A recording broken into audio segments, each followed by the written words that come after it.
Hello, so my name's Michael Conneely and this video and blog is entitled The Norse Gods, Beauty, Order and Chaos Quick Guide. And I'd like to mention that in fact I run a Runes course with Leah Cruz, who lives in Florida in the United States, and also with Leah I offer courses to meet the gods of the ancient Norse, Frida and Odin. And also associated with this work there is the wonderful sacred art of Frida Widlund from Sweden. This is on the art page, so all this is on the Rune Path website, rune-path.com. It's a wonderful experience dating back 25 years, in fact more. I first learned about the runes and the Norse gods and unfortunately Indo-European sound changes at Oxford in 1966, 67, 68. Early 70s, when one of my tutors was Christopher Tolkien, the son of J.R.R. Tolkien. And so what I'm wanting to do now, having told you about the work I do and the people I'm associated with, and there's more stuff being developed. I'm working with a local guy, Andy Nolan, doing wonderful work to create a Thor course and Thor retreats. I want to actually present the Norse gods and what their sacred nature is. That's why I call this video and blog The Norse Gods, Beauty, Order and Chaos Quick Guide. So here's the story. Let's say 2,000 years ago, the Norse people travelled northwards to the northern lands, led by their magnificent warrior magician god Odin, leader of the Aesir gods. And on the way, in that great northward journey, Odin tranced for 9 days and nights in the branches of the world tree Yggdrasil, and he seized the magic of the runes, and what magic that is. But when the Norse people arrived at their destination in the northern lands, they found a shamanic earth-based people there, the Vania. The Vania were living there. And so the Norse, with their invader consciousness, fought the Vania. But it ended in stalemate, particularly because Odin became ensorcelled by Freya's sex magic and Sethir, and the Norse and Vania, gods and people, merged. The Aesir set up Asgard as one of the 9 worlds of Yggdrasil, a pure and beautiful city of hierarchy and rule. Next, 3 giantesses arrived. The 3 giantesses who weave the destiny of humanity arrived in the northern lands. These are the Norns, Urd, Verdandi and Skuld. They established themselves at the foot of the world tree to weave the destiny of each human life, and daily they chant the Orlog, the law of cosmic balance.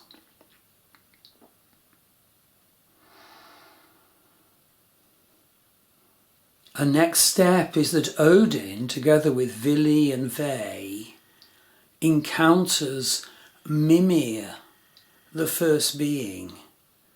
Mimir was created from the union of ice and fire and was nurtured by the cosmic cow Audhumla.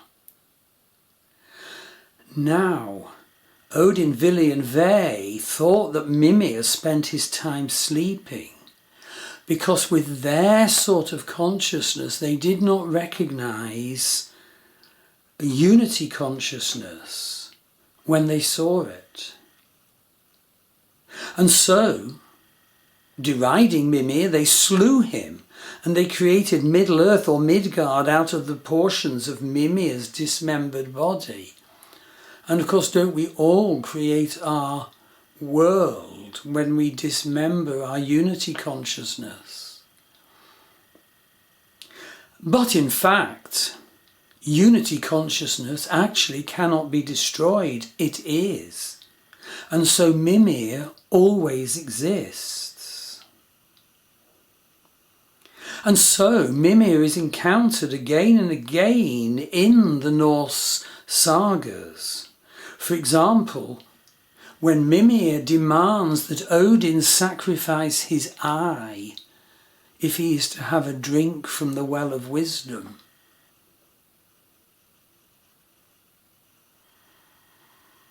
And later on, Mimir is encountered yet again when the boy and the girl, Lif and Lifrasir, the survivors of Ragnarok, which we're coming to in a moment, flee the utter destruction and find solace and safety in Mimir's grove, there to start the new world, there to father and mother the new generation. But that's jumping forward a bit, as does happen in sagas. So, to go back to nearer the arrival of the Norse people, Odin heard that there is a prophecy, a terrible prophecy. The Aesir gods, the beautiful Aesir gods, are doomed. And so the Voluspa saga, which again I studied as an undergraduate, tells how Odin raised a seeress from her grave barrow, and she confirmed, yes, the Aesir gods are doomed. Would you know more, and what? She asks the great god Odin. And so Odin spent the rest of his reign seeking to avert the terrible doom. The next chapter in this quick guide to the Norse gods' beauty, order and chaos is Loki, the trickster god. Because supreme order and beauty, like the Aesir gods, cannot exist without tricksters and without chaos, even though they don't want that at all. And Loki, the trickster god, mated with the foul giantess Angerbrodda, and the two of them had 3 terrible children: Fenrir, the Fenris wolf, Hel, queen of, yes, Hel, and Gormangand, the Midgard serpent, who encircles the world with his tail in his jaws. Thus, the forces of chaos grew, and the giants also ever opposed the beautiful, ordered Aesir gods, despite the work of Thor, the defender, with his terrible hammer Mjolnir. Aware of the threat to the beauty of the peerless Aesir gods, Heimdall ever defends Bifrost, the rainbow bridge that links Middle-earth to Asgard.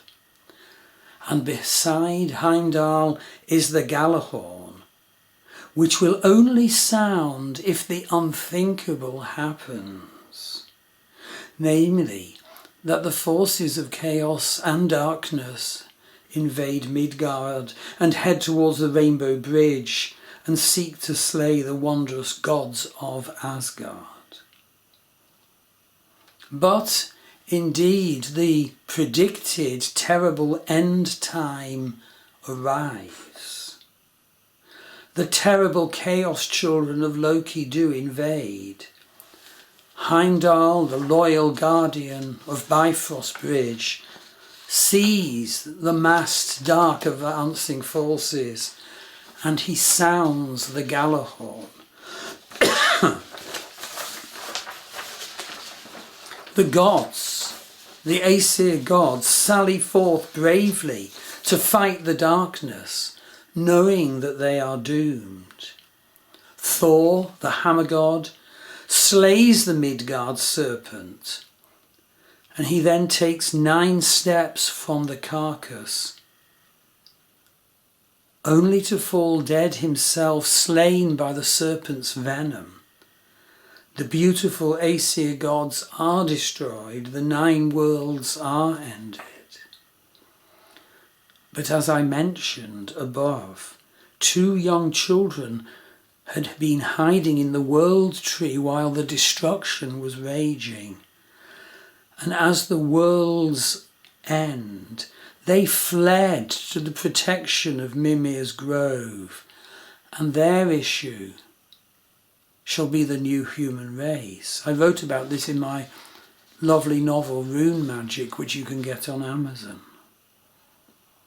So the point is, with Lif and Lifrisir, the new cycle ever begins again.